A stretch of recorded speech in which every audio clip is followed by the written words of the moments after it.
सावित्री सणाला वट सावित्री सणाला। श्री स्वामी समर्थ सगळ्यांना। पौराणिक कथेनुसार सावित्रीने तिच्या पतीचे प्राण यमराजाकडून परत आणले, म्हणजे सत्यवानाचे प्राण परत आणले। तो दिवस म्हणजे ज्येष्ठ महिन्यातील शुक्ल पक्षातील पौर्णिमा। याच कारणाने आपण सुद्धा पतीच्या दीर्घ आयुष्यासाठी दरवर्षी ज्येष्ठ महिन्यातील शुक्ल पक्षातील पौर्णिमेला वट सावित्री हा सण साजरा करत असतो। नमस्कार मंडळी, स्वागत आहे तुमचं मराठी कपल या चॅनलवरती। तर 2025 मध्ये आपण वट सावित्री पौर्णिमा कधी आणि कशी साजरी करायची तर आजच्या व्हिडिओमध्ये जाणून घेणार आहोत। तरी व्हिडिओ शेवटपर्यंत नक्की बघा आणि जर तुम्हाला व्हिडिओ आवडला असेल तर लाईक, सबस्क्राईब आणि शेअर करा। चला तर न वेळ घालवता आपण व्हिडिओला सुरुवात करूया। तर यावर्षी वट सावित्री पौर्णिमा कधी आहे?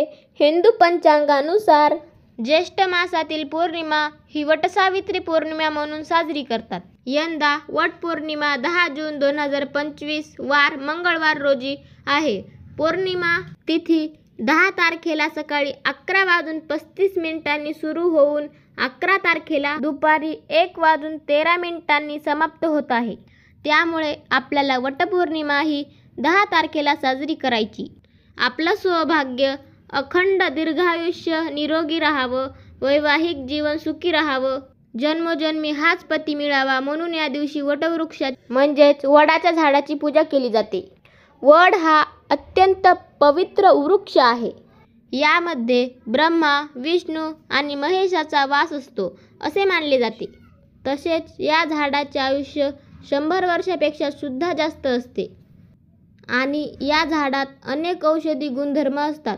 अशा या बहुगुणी झाडाप्रमाणेच आपलं सौभाग्य दीर्घायुष्य आणि निरोगी राहावे अशा श्रद्धेने आणि वैज्ञानिक दृष्टिकोन समोर ठेवून आपण उत्साहाने हा सण साजरा केला पाहिजे। आता बघूया ही पूजा आणि उपवास कोणी करावा तर वटपौर्णिमेचे व्रत हे विवाहित सौभाग्यवती स्त्रियांनी करावे। या दिवशी उपवास करावा।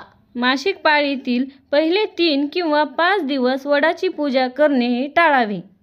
फक्त उपवास करावा आणि कथा ऐकावी।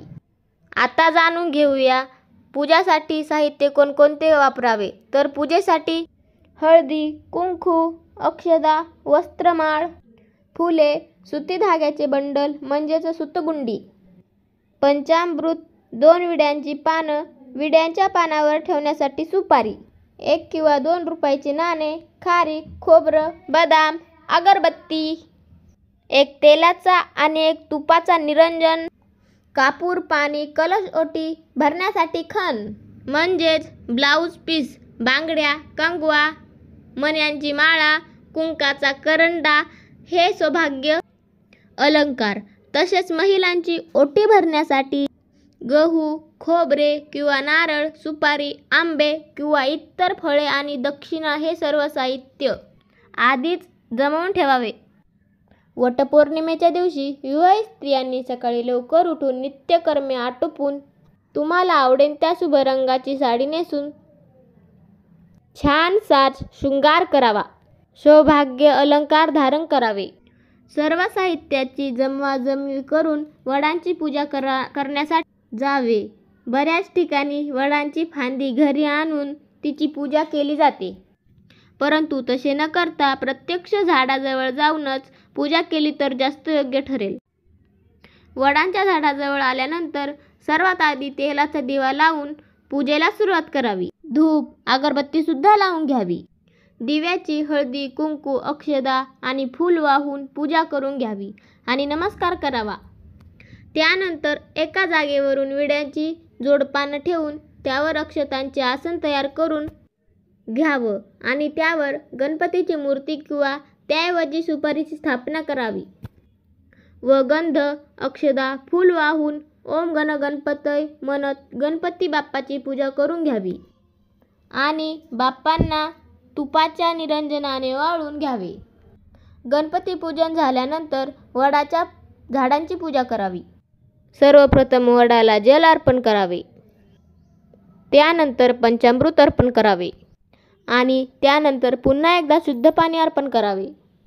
यानंतर हळदी, कुंकू, अक्षदा आणि फूल वाहून पूजा करून घ्यावी. तसेच वस्त्रमाळ सुद्धा अर्पण करावे. यानंतर नैवेद्य अर्पण करावा. वडाची पूजा झाल्यानंतर सावित्रीला वाण द्यावे. त्यासाठी आपण ज्या ठिकाणी पूजा केली त्याच्या बाजूला ब्लाऊज पीस ठेवावा. त्यावरून गव्हाची ओटी भरावी. ओंजळीत गहू घेऊन हे गहू 5 वेळा ब्लाऊज पीसवर वहावेत. गहू वाहत असताना सोबतच खोबऱ्याची वाटी, आंबा आणि नाणी सुद्धा वहावीत. यानंतर सौभाग्य अलंकार चढवावेत. सौभाग्य अलंकारांमध्ये गळेसर बांगड्या, कुंकवाचा करंडा किंवा टिकली, कंगवा, आरसा यापैकी तुमच्याकडे जे साहित्य उपलब्ध असेल ते तुम्ही वहावेत. यानंतर वडाला सुतगुंडी म्हणजे सुती दोरा बांधून 7 प्रदक्षिणा माराव्यात. 7 प्रदक्षिणा मारताना मनामध्ये सात्विक आणि स्वच्छ विचार यावेत. 7 प्रदक्षिणा मारल्यानंतर उरलेला सुतगुंडी किंवा सुतदोरा तिथंच अडकून द्यावा किंवा तिथं सोडून द्यावा आणि झाडाचा मनोभावी नमस्कार करावा आणि यानंतर 7 सुवासिनींची ओटी भरून घ्यावी. तुम्हाला जर हा व्हिडिओ आवडला असेल तर लाईक, सबस्क्राईब आणि शेअर बी नक्की करा.